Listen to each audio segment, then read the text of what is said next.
I'm very glad to be part of this ELT Summit, and it's always a pleasure to share ideas around technology and language learning, which is a topic I've always been very passionate about.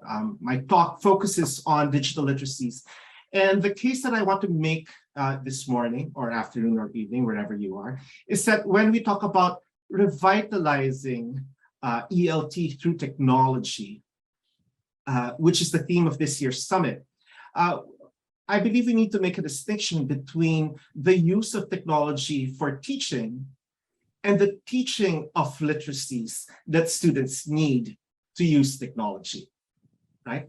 Because oftentimes when we think about the term technology as it's used in terms like TEL or for technology enhanced language learning, or as the signaled by CALL, computer assisted language learning, technology refers to an object that enhances or assists, whether it be the devices one uses, whether you're watching this talk from a laptop, a desktop, or a phone, or using platforms like Zoom, like where we are right now, or learning management systems like Blackboard, or other learning apps like Kahoot, as Brett mentioned earlier, right? These are all very important tools when it comes to revitalizing the teaching and learning of English. But for me, what is also important to ask is, how do we as English teachers think about the literacies that students need to learn for them to be able to navigate and participate in online spaces? That is, what does it mean for students to read and write and communicate in the 21st century? And that is different from using technology for the learning and teaching of language, right? And so to pursue this particular issue, the three questions I'd want to focus on this morning is, well, how are the literacy needs of learners changing, right? And as these literacies change and evolve, how can we address these needs in the language classroom? And what are some of the challenges of integrating digital literacies in the language classroom? So for the first one, how are literacy needs of learners changing? I'm sure, there's no need to explain how when we look at the way young ones text right now, they're filled with acronyms that many of us might not recognize. It just keeps on evolving, right? And that when it comes also to the way we choose certain words when we communicate in social media, whether it's on Instagram or Facebook, they've noticed that there is a culture of trying to draw attention to oneself and to make one's experience more tellable. That is, whether there's a lot more capitalization in exchanges online, the use of multiple exclamation marks and repetition when you say, oh, it's so good, or everyone loved it. And it's really great, right? Because the idea of being able to communicate on social media is to be able to draw attention to what one has to say, right? At the same time, you recognize that there are more ways to communicate apart from language, right? Whether it's the use of emojis. And when one navigates these different platforms, there are different symbols and signs also that help us determine where to go and what it is that we want to do, right? I'm sure students nowadays have never even seen a floppy disk, but they know that that's what it means to save a document, right? But being able to navigate these spaces, being able to recognize these icons for what they are. Okay. The second point I want to make about how literacy needs are changing is something that I've done in research on high school students here in Vancouver. And one student that I got to interview and observe was Johnny. And we were looking at his math homework, right? And he pointed out kind of like this exercise, this assignment that he had. And I drew his attention to question number 2. And I said, oh, how will you solve or how will you answer question number 2? And where will you find the answer, do you think, in your textbook? And so Johnny flips through his textbook, and as you can see, this is the way textbook look like now, right? I mean, look like textbooks that I had when I was in high school. There's definitely a lot more happening. There's a lot more images. And I asked Johnny to tell me where he thinks he could find the answer in this particular unit. Now, of course, while I'm asking him to search for it, I've already right away spotted where the answer is. Actually, it's on the sidebar on the top right. No? Now, while I didn't have any sophisticated eye tracking technology, I asked Johnny to trace with his finger which part of the book he was reading while he was searching for the answer. And these are the notes that I took. Right? I could see how he would go through the title and he would go down, look at the paragraphs and skim through the titles and the rest of the content. One thing I did notice was that he did not pay attention to the sections on the left or on the right, what I would call maybe they're like sidebars in this particular textbook, knowing that the answer was actually on the top right of that sidebar, right? And it made me think, right? When I look at the patterns in the way Johnny was reading, I said, it's not any different from the way we read a website, right? Because when we go through a website, we look at the title, we look at the headline, we go through the text. Oftentimes, we don't pay attention to what's in the periphery of the screen because they are usually ads. Right? And we make sure that our mouse doesn't even gravitate towards a part because otherwise you might be led to another page.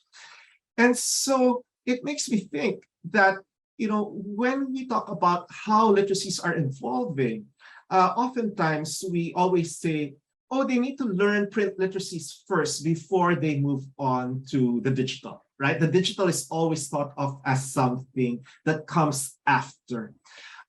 But is it possible that even the way our students are reading their textbooks, their print textbooks, can be shaped by the reading that they've been doing online, especially if that is a space that they frequent, right?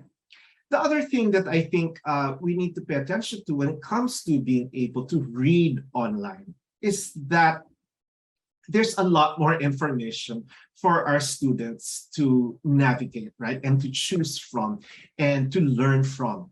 Now, here's another student from my study, Penny. And one morning I shared with her this particular post in Imgur, which is an image sharing website, right? And this particular image shown talks about Fukushima nuclear flowers and how supposedly this is what happened after the nuclear leak in Fukushima, and that's how it affected the flowers, right? And right away, you'll know that this is not actual real news, right? That it is something that has been manipulated by some user and given a caption that is not based on fact. But when I asked Penny to respond to what this post was about, she said that, well, maybe it's about it's there to give knowledge about nuclear defects, is what she said, and stuff. This is probably what happened after the Fukushima nuclear disaster, the effects of it. And so we realized that, our students are being exposed to many different sources of information, some of which are not necessarily true, right? And that we know that to be able to engage with information online is also to encounter disinformation, because in this age of post-truth, it has been much easier to construct, redesign, and reformulate the truth so that it becomes easy to manipulate, right? The other thing that I think we need to recognize is that when our students go online, unlike reading a newspaper, a magazine, and a book, where there are usually very conventional ways in which they are produced, right? The moment you go online, the genres, the conventions will vary depending on the platform that you use, the websites that you access, and all the different apps that are made available to them. The way information is presented, the structures of these platforms, the designs of these different spaces will vary as well, right? Dr. Panchal mentioned this earlier about the importance of design in the way we are able to navigate online spaces as well.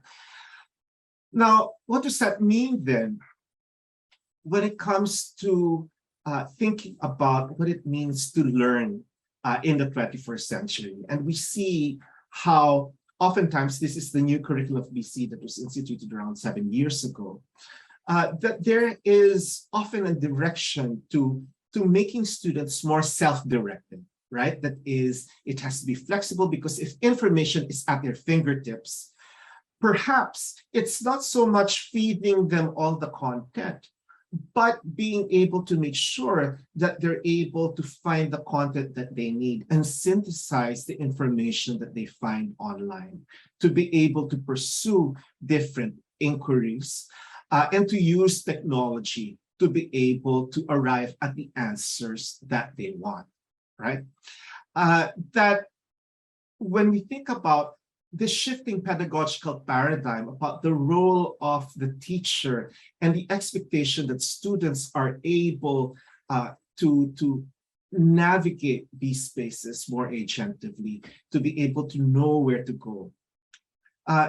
It boils down for me to digital literacy. And that's why in BC, together with this particular shift in curriculum, we established a digital literacy framework to really articulate what does it mean to be literate in the 21st century.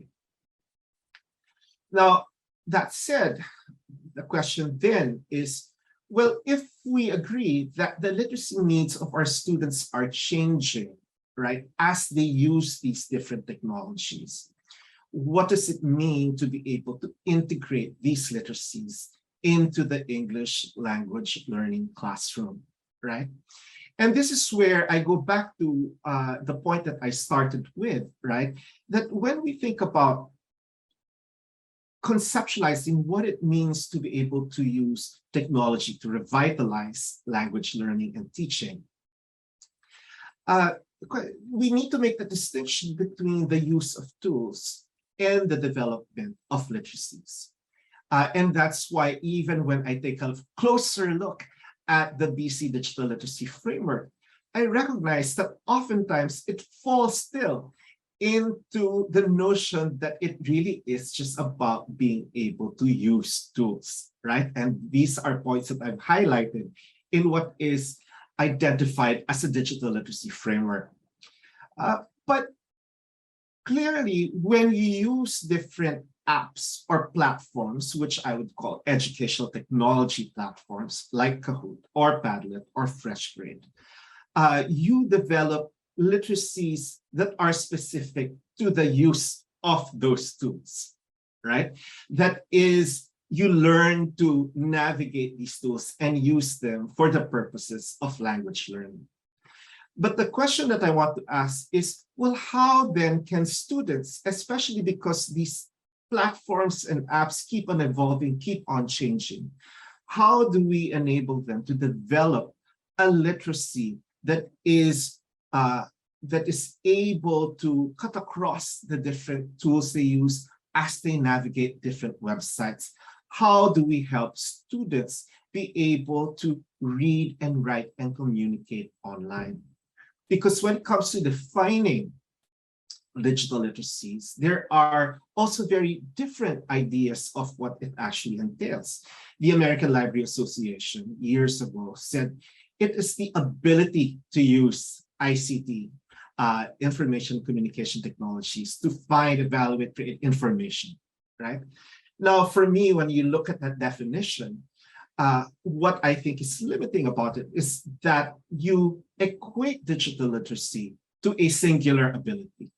That is, you say, well, it's either you're able to or you're not. It's either you're literate or illiterate, right? But because of, as you said, the ubiquity of these technologies and their shifting nature, how we're able to use them will always evolve as well, right? As we use these different tools. And so for me, being able to refer to this competence is really about knowing what to do with language, what to do with different modalities or semiotic resources to use these technologies. Jones and Hafner defined as the practices of communicating, relating, thinking, and being that's associated with digital media. That is, it focuses more on the intention. What is it do our students want to do with these technologies? And so then literacies is about, well, how do we as language teachers equip them with an awareness of the linguistic and semiotic resources that will allow them to achieve what they want to do online.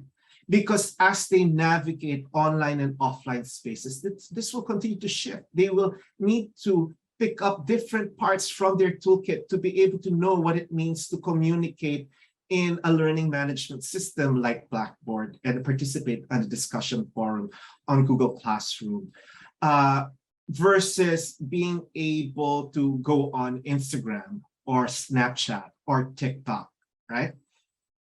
And so to do this, I'd say when it comes to recognizing pedagogical approaches to digital literacies, the pathway towards being able to allow students to gain this competence, one is genre pedagogy. Now, I refer to genre pedagogy in that we recognize that as students go into these different spaces, whether they go into Google to search for some piece of information, or they go on TikTok, there are very specific conventions, structures, cultures that exist within these platforms that inform the way this genre has to be produced. The second point that I want to make when it comes to thinking about what it means to integrate these digital literacies is that if the idea is to recognize that students come with many different digital literacies from their engagement with social media and other forms that are outside of the classroom, then there is a lot of opportunity to bring what it is that they know about these genres, these different online spaces from what they're familiar with, to bring it into the classroom and to link it to the genres we as language teachers want them to learn as well, right? That is by being able to develop a way of talking about genres that exists within online spaces. They can be able to extend or apply that to their understanding of genres in writing a research paper, writing a reflection paper for English class, right? And of course, also recognizing that when you think about technology nowadays, where you can always edit and revise, right? It's not like before where you type a paper and that's it, and you hand it in, and it can no longer be changed because you've already submitted it. But now, especially when you produce stuff on social media, you can continue to revise it and improve on it.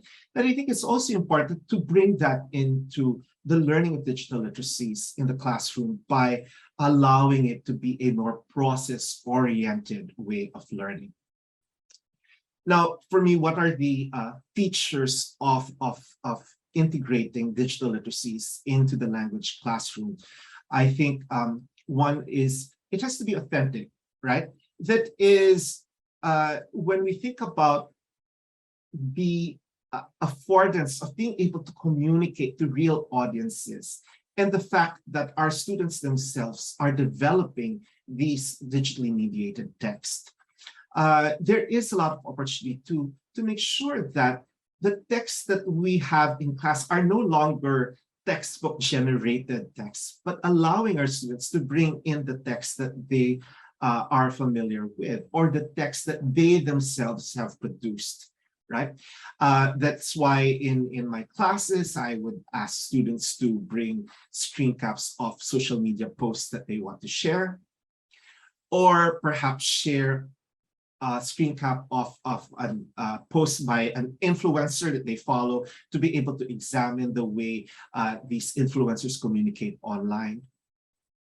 And even when it comes to producing videos, I also make sure that, that it's not just a video that is submitted to me and I become the only audience of these videos, but I actually ask them to prepare videos that will go live on YouTube, and I give them very specific audiences that they would be communicating with, right?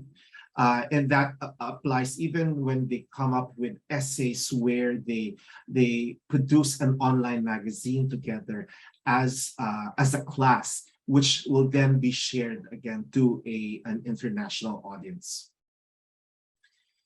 Not to mention, it also includes drawing attention to the genres of the educational technology tools that we use, being able to understand what it means to communicate in a discussion forum online, right? Because chatting with someone on Instagram would not necessarily be the same as chatting on a learning management system. But what the conventions are and why we assume these are the conventions of chatting in a learning management system is, I think, something that is very rich for discussion in the English class as well. Of course, we know that it's also very important to understand that it's no longer just about language, right? That it is about being able to understand how images play a role in communicating or sharing ideas online. Whether it's being able to break down the structures or the semiotic choices in an Instagram post, recognizing how color is used to be able to organize information in an infographic, or even choosing the right track for the video and what kind of mood it invokes, right? When it comes to being able to navigate also sources of information, right? We pay attention to things that perhaps we had never paid attention to. I would show this particular website, for instance, on ABC News, and I asked them, do you think that this is a real story or a fake story? And it's only after discussing that I draw attention to the browser. As you can see here, for instance, the URL is not abcnews.com, but it is .co, right? And oftentimes it's a trick because, like for instance, in Canada, it's .ca for Canada. .co is actually for Colombia, right? But what people have done is, because they realize that people don't pay attention to the URL, is that while abcnews.com is a legit site, the moment you add an extension like .co, that is a completely different website altogether, right? And that, in fact, it is often used because people tend to just see the CO and don't assume, that it's something else altogether. Or even paying attention to the logo, because as you can see, the logo on the left is not the logo of ABC News. It is the one on the right. And that's why when we talk about paying attention to images and semiotic features, right, I don't even see that as something extra, right? Oh, it's something that you attach to words. But that being able to examine information nowadays, to be able to format information and recognize the legitimacy of information, is also being able to recognize, right, these semiotic features and know, when something is legitimate or not. That's also true when it comes to looking at Twitter handles, for instance, as you can see, while there is a BBC News UK, if you look at the handle at BBC News UK, there's an extra I that appears at the end. And again, while at BBC News UK is legit, the extra I makes it a completely different account that allows people to produce disinformation without people recognizing that it is actually a site that offers disinformation. Or being able to recognize different patterns in terms of the way people write online, right? As you can see, while it actually is from the New York Times, what happened here is that someone hacked into the New York Times account on Twitter and produced this, this tweet. But if we train our students to be able to look at the style in which it was written, where the sentence is not capitalized, and even the way hashtags are used, right? Because as you may know, right, while it's okay to put hashtags at the end of your Instagram post, this is not a practice in the New York Times, for instance, where hashtags are actually embedded in the tweet itself, right, in the statement of the tweet. So this is where I think, the multimodality really extends or expands our idea of, how to navigate online spaces and how to find information. And that's why when it comes to even evaluating what we ask students to do, I think it becomes also important to recognize that it is something that needs to be evaluated as well.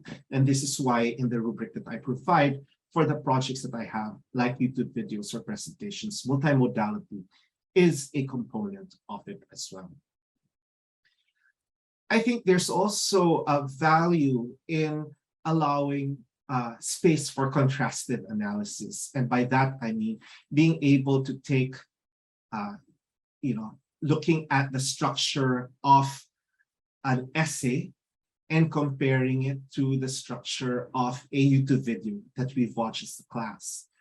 Or being able to think about a specific topic and to read a blog and a video on the same topic and try to distinguish how you think the difference in the medium and the platform would shape the way language is used and the way things are communicated in these different spaces. Even when it comes to using something like Zoom, right? That is being able to understand, well, how does it really shift? When you interact on Zoom versus that in a physical classroom, allow students to make these connections between the different genres of communication. And finally, the point I want to make is that when it comes to integrating digital literacies into the language classroom, how it is a material process also is for me very important. Because, for instance, right now, while we're on Zoom, if we recognize that, when we're viewing this from a 27-inch desktop like I am right now, where I'm able to look at all these different pieces of information, how students access Zoom can also change their access to information and their capacity to participate when they are on a phone, right? Because the affordances of the same platform on a browser, on a desktop screen, would inevitably be different when it comes to looking at it from a 5-inch phone. And that's why in my class, I compare, for instance, even looking at YouTube and see how information is presented in a browser, like on the right, versus on the phone, like on the left, where you would note that there are pieces of information that are lost if students do not know how to scroll and navigate these different spaces as they use these platforms. Or even in learning management systems, to recognize that the way people are allowed to exchange ideas or present ideas are controlled by certain algorithms or settings that may be determined by the teacher. And that's why when it comes to materiality, we need to understand that there are so many layers that shape the kind of interaction that we have online, right? And that whether it's the tools we use, the devices and the platforms and the different orientations, whether it's portrait or landscape orientation, will shape the way they read and write online as well. Now, the last point I want to make this morning is about the challenges. What does it mean when it comes to integrating these approaches? Because we know that it's not always as simple, right? And that's where I want to share with you another case from my research between two students, Ayrton and John, right? Now, Ayrton is 16 years old here in Vancouver. He goes to a private high school. His father is an entrepreneur who manages businesses remotely. They have businesses in the Philippines while they live in Vancouver. And so, of course, that means the father uses these technologies to be able to do his work. The mother is a homemaker, and there are two older siblings in university. Ayrton has his own room. He has a study area. He has a laptop, an iPad, and an iPhone. And when I asked him what does he use technology for, he says he uses to read the news. He's very interested at following what's happening around the world because he actually signed up for following the footsteps of his entrepreneurial father. He signed up for a currency trading program where you have to be actually 18 to join. But Ayrton managed to curate his profile on Facebook so that they don't know that he's actually 16. So he participates in this forums where he's dishing out advice on, which currency to invest. And, these 30-year-olds, these 40-year-olds would take notes, not knowing that they're taking advice from a 16-year-old, right? And Ayrton also loves to write. Actually, he had on a fan fiction page for a particular cartoon character, he wrote a 150,000 serialized novel, right? Where he had people following what he was writing. And he did it in 22 installments.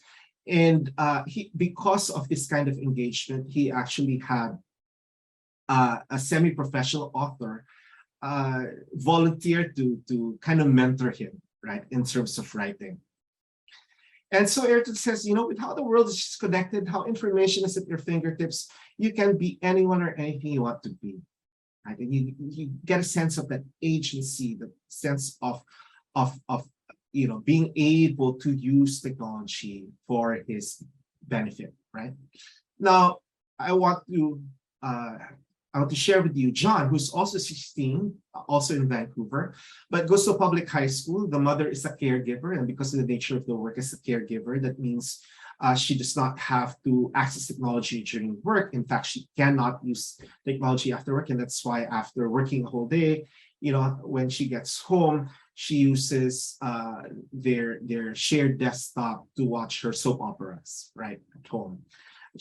John has one older sister and a younger brother. She sleeps in the living room because they live in a one-bedroom apartment, and that's where the desktop is. And because of that, John is able to play games till the wee hours of the morning, right? He owns a phone, an iPad, and then he has that shared desktop. Now, because when I ask him what do you use technology for, his answer right away is to play League of Legends, right? He's able to spend hours every day, especially because when he goes home, there's no adult supervision, right, to make him do his homework. Because he only usually has access to his phone, when he searches for information online, when he looks for translations, for instance, he goes to Google Translate on his phone.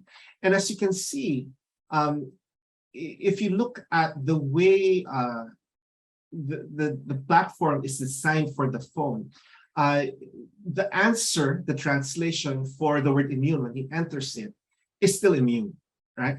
And the reason there is no Filipino translation for this, because that's his first language, is that when it comes to languages that are available online, there are low resource languages like Tagalog, unlike French or European languages, where they have a lot of data online from European Parliament transcripts, right? That means, if your language does not have that much data online, chances are when you look for translations online, they will not always be accurate, right? As Brent also pointed out earlier. And you see how if John were able to access Google Translate from a laptop, that the affordances of that platform changes altogether as well. It directs him to definitions. It shows him alternative translations where they're actually, in the end, if the bottom right, you'll find Filipino translations of the term that he was looking for, right?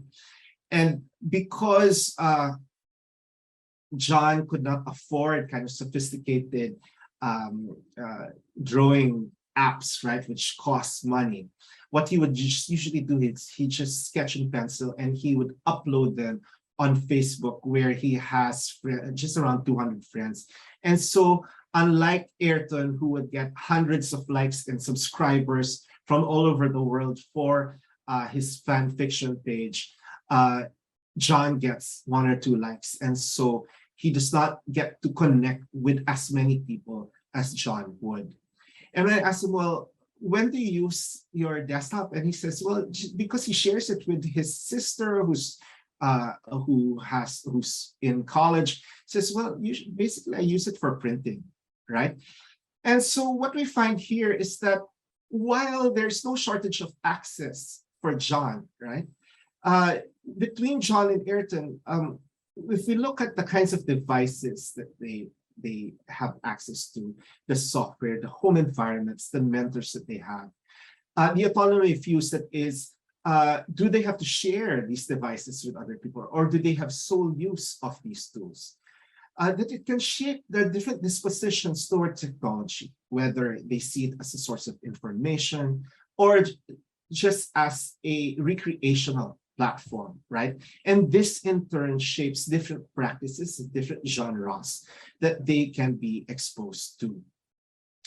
And so the question I'd ask here is, we hear people talk about, oh, they're so young, they're masters, they're digital natives, right? Which Prensky coined in 2001, as if they were native speakers of this digital language, right, of computers. But the question is, well, what is this one language, right? There's no one language online, right? That there are many different ways of communicating online. And that because of differential access to these different resources, how this evolves into different digital literacies will be unequal as well. Because students will grow to develop very different digital repertoires, that they will have access to many different resources that shape their digital literacies. And finally, the point that I want to draw attention to is even when it comes to us as teachers, right, that we ourselves come with very different digital literacies, very different dispositions towards technology. Ms. Flanders in my research talks about, well, I don't really integrate, digital literacies into my class because I'm not so good with technology, right? And this is where I'd say again that that's where conflating educational technology with digital literacy becomes problematic. When you think that, oh, I can't know all these tools. The truth is no one can know all these tools.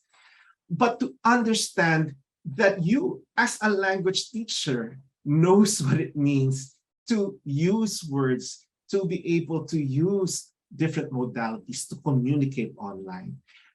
It's we teachers who would know what it means to be literate in different ways. That extends to digital literacy, right? So it's not a matter of, oh, because I'm not a digital native, I am a digital immigrant. Two terms that somehow confine us to make us think that we either have the ability or not to use these technologies. The other thing is that because we use technology every day, it has a way of domesticating itself, meaning it becomes so natural to us that we don't even know that we are using very specific technologies. Miss Salvador, for instance, in my research talks about, oh, I think the ones who have MacBooks and my students who have MacBooks, they're the ones who are tech savvy. They're the ones who are digitally literate, unlike those who are using PCs, right? And it's not surprising when I look at Ms. Salvador's equipment devices, they are all Mac devices as well, right? Because if you're always using kind of like these tools and you think that this is the way things are supposed to be done, it has a way of becoming natural, or it comes to you naturally, that you then don't necessarily recognize that students using other tools will be navigating these spaces in different ways. And that's where the materiality of it also becomes important. And finally, the other thing that I draw attention to is even when you're talking about, well, what genres matter, right? Miss Wells in my interview would talk about, oh, my students in grade 8, they don't even know what a file attachment is. They don't even know how to send an email. And when we think about that, well, the truth is email is a very specific genre to us as teachers, as academics, because that is where we exchange information. But students are using many different channels to be able to engage with each other. Like I might not know how to send files on TikTok or Instagram, right? But that because these literacies, our literacies, become so natural to us, it's important to think about, well, what do we assume students already know or should know when in fact we come with our own different intentions and our own different uses and cultures when it comes to technology. So in the last 3 minutes of my talk, I just wanted to say, what does that mean for us as language teachers when we talk about integrating digital literacies into the language classroom?